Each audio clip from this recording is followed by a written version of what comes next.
बारात ना बहुत लेट हो चुकी थी और 10:30 पौने 11 बजे बारात आने वाली थी। बारात 12 बजे आई थी। फिर बारात अगवानी हो करके और फिर द्वार चार होने लगा था। द्वार चार के बाद जयमाला के लिए सब लोग बैठे थे कि जैसे ही जयमाला होगा देखेंगे। कुछ लोग तो जयमाला के बाद चले भी जाते हैं। और ये देखिए जयमाला के लिए जो है ना बच्ची आ रही थी जयमाला के लिए। ये सभी लोग यहाँ एक हाल जो नीचे थे ना वहाँ जयमाला हो रहा था। तो ये देखिए ये बच्ची आ रही थी जयमाला के लिए। और ये देखिए यहाँ जो ये धुआं धुआं दिख रहा है ना, इस समय ये यहाँ अरेंजमेंट बहुत अच्छा किया गया था। पर हम तो बाल बाल बच गए इस समय, इसलिए कि हमने बिल्कुल लास्ट की चेयर में बैठी थी और मेरी गोदी में थी लाली। सबसे बड़ी बात, मेरे को अपनी चिंता नहीं थी, मेरे को थी बच्ची की चिंता। और वो पहनी थी नेट वाली फ्रॉक और मैं तो खैर मोटी कपड़े की साड़ी पहनी थी, तो मुझे तो ज़्यादा वो नहीं लगा।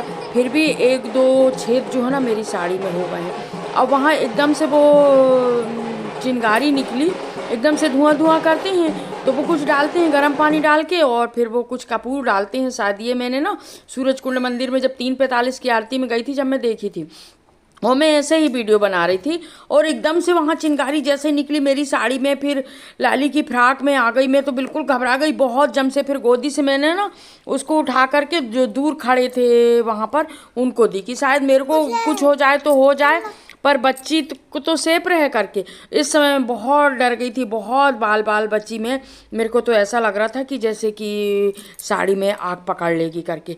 पर चलो राधे रानी की कृपा से कुछ नहीं हुआ, बस एक दो छेद मेरी साड़ी में हो गए थे। और इसके बाद ये देखिए यहाँ पर ये हो रहा था ये। फिर ये देखिए मैं घबरा तो बहुत गई थी, फिर मैं देखी और इसका भी मैं आप लोगों को दिखाने के लिए फिर भी उतनी घबराहट में मैं छोटी सी क्लिप तो ली कि चलो आप लोगों को दिखाऊंगी करके।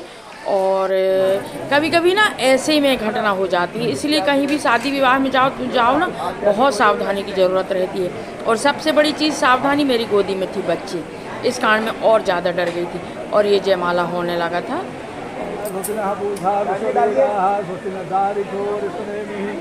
स्वस्ति नो बृहस्पतिर्दधातु प्रखरस्वामरुवाः पृथ्वीमातरः मय्यावानो सूर्यसतो विषहेनो विवाह।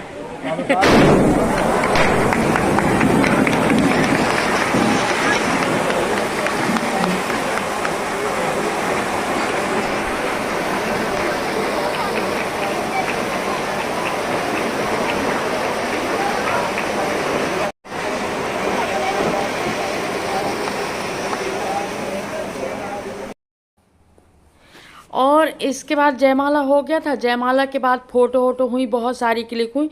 टाइम बहुत ज़्यादा हो गया था, सभी लोग कह रहे थे कि आगे के काम भी करना है तो जल्दी जल्दी करो करके। इसके बाद लड़का लड़की भी खाना नहीं खाए थे तो इनको ऐसे खाना खिलाया जा रहा था। देखिए ज़रा कितना अच्छा लगता जब ऐसे खाना खाते हैं। तब हम लोगों के समय में तो ये सब कुछ नहीं था।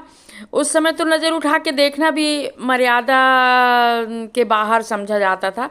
पर अब ये सब होता है ना तो एक यादगार रहती हैं, एक याद बनी रहती हैं। बहुत अच्छा लग रहा था ये सब, खाना खा रहे थे बच्चे लोग। इसके बाद आगे के कार्यक्रम भी होना, क्योंकि कार्यक्रम वैसे ही बहुत लेट हो चुका था। और ये फ़ोटो कैमरा ये सब में तो लेट होता ही है, अपन फिक्स टाइम शादी ब्याह में नहीं कर पाते, ये लेट हो ही जाता है। और इसके बाद ये देखो मंडप के नीचे के कार्यक्रम होने लगे थे यहाँ चढ़ाव के बाद। और ये सब पूजा पाठ के बाद जो ना कन्यादान की तैयारी चल रही थी। इसके बाद कन्यादान होता है, चढ़ाव होता है, चढ़ाव के बाद फिर पूजा होती है थोड़ी देर, वही कन्यादान की ही पूजा होती है, ओली डलती है चढ़ाव में। इसके बाद कन्यादान की ये पूजा चल रही थी कि कन्यादान की पूजा में थोड़ा सा टाइम लगता है। और ये देखिए ये कन्यादान की ही पूजा चल रही थी। इसमें लड़के के हाथ में लड़की का हाथ दिया जाता है, लड़के के हाथ में भी हल्दी लगाया जाता है, लड़की के हाथ में भी। और नीचे रहता है पिताजी का हाथ। तो पिताजी तो थे नहीं है बच्ची के, माँ थी तो माँ ही कन्यादान कर रही थी। और ये देखिए कन्यादान का रिवाज, इस समय तो सभी की आंखें नम हो जाती हैं बिल्कुल ये देख के कि लड़की को कितना बड़ा करो, कितना सहेज के रखो, कितना उसमें से रखो। और एक दिन जब लड़की बड़ी हो जाती है तो फिर अपन को ये तो सृष्टि का नियम है, ये तो करना ही पड़ता है, और ये ही सामाजिक शादी कहलाती हैं। और ऐसे ही सामाजिक शादी सभी लोगों को करना चाहिए। सामाजिक शादी ही सक्सेस जो होती हैं। और ये देखिए, ये अब ये यहाँ पर कन्यादान का जो है ना चल रहा है, लड़के के हाथ में लड़की का हाथ। और इसको ना गड़ुआ ढराई भी कहते हैं। तो जो गड़ुआ में दूध और पानी रहता है, उससे भाई जो है ना, भाई पानी डालता है उसमें से, ये देख रहे होंगे आप लोग, ऐसे पानी डालता है। फिर भाई को जो है ना लड़के पक्ष से, माने लड़की के ससुराल पक्ष से कपड़े दिया जाता है। ये देखिए, लड़के के पिताजी ने भाई के ऊपर कपड़े रखा, ये देते ही देते हैं यहाँ, ये गड़ुआ ढराई कहते हैं इसको। ये देखिए, और इस समय तो बाप रे, ऐसा समय हो जाता है, सब लोग बिल्कुल शांत हो जाते हैं। ये समय ना बहुत अच्छा नहीं लगता, सबकी आंख में आंसू आ जाते हैं कन्यादान के समय में। और ये देखिए,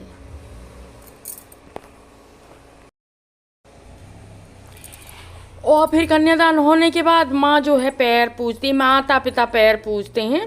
तो माँ पूज रही थी पैर। ये फर्स्ट माने कन्यादान हुआ, इसके बाद पैर पूजना शुरू हो जाता है। तो ये पैर पूजना शुरू हो गया था, देखिए ज़रा। पैर पखारना भी कहते हैं, जिस पाँव पखरी भी कहते हैं। तो ये शुरू हो गया था, और ऑलरेडी लेट होते ही जा रहे थे, लेट होते ही जा रहे थे सब काम में। क्योंकि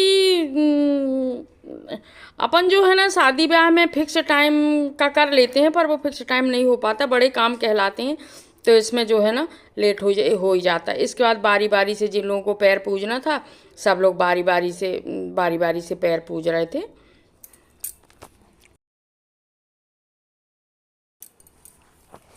और फिर इसके बाद भांवरें शुरू हो गई थी। तीन भांवरे में लड़की आगे रहती है, फिर 4 भांवरे में लड़का आगे रहता है। और वो छोटी छोटी जो सूपली रहती है ना, उसमें अनाज रखा जाता है, धान मुरमुरा वो रखा जाता है। और फिर उसको जो है ना पीछे से भाई हाथ लगाता है, और फिर उसको लुढ़काते जाते हैं। तो ये 7 फेरों वाली रस्म हो रही थी।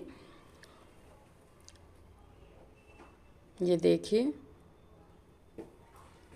देखिए भाई आके हाथ लगाता है उसमें, और फिर वहीं भी लुढ़काते जाते हैं। और पंडित जी अपना जो भी नियम था, पंडित जी करवा रहे थे सारा नियम।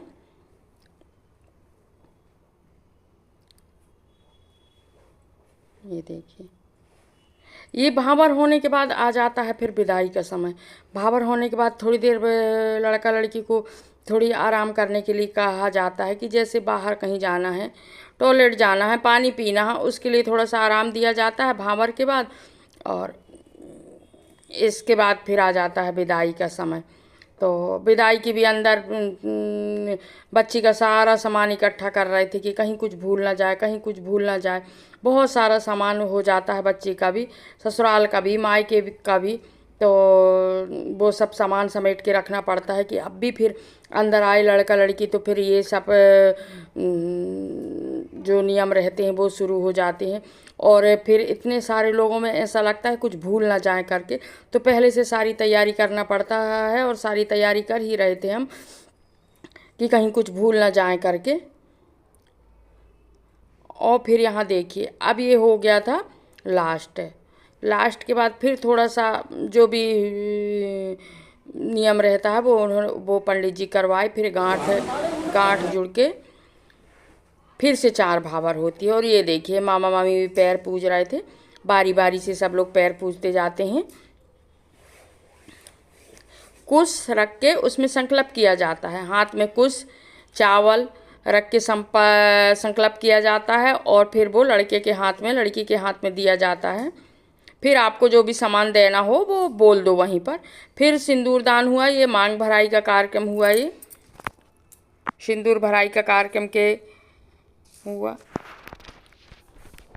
ये सबसे बड़ा पल है लड़की के लिए, ये पल जीवन भर नहीं भूल सकती यहाँ लड़कियाँ। और ये देखिए, ये फिर विदाई का समय आ गया था, विदाई होने लगी थी। और ये समय तो आप तो समझ ही सकते हैं कि कितना माने अच्छा नहीं लगता ये विदाई देखना बच्चियों का, पर ये तो नियम है, सृष्टि का नियम है। ये लड़की है अपने घर तो अपन को भेजना ही है उसको अपने घर। शादी करते हैं तो भेजते ही हैं, ये नियम से तो अपन दूर नहीं रह सकते, भले कुछ भी हो जाए पर बच्चियों को ससुराल जाना ही पड़ता है। और ये देखिए, ये लास्ट जब कार में बैठ जाती है बच्ची तो उस समय भाई लोग जो सामने खड़े हो जाते हैं, डोली गेरना कहते हैं। इसके पहले पालकी में आती थी लड़की तो पालकी गेरते थे और सभी लोगों को राधे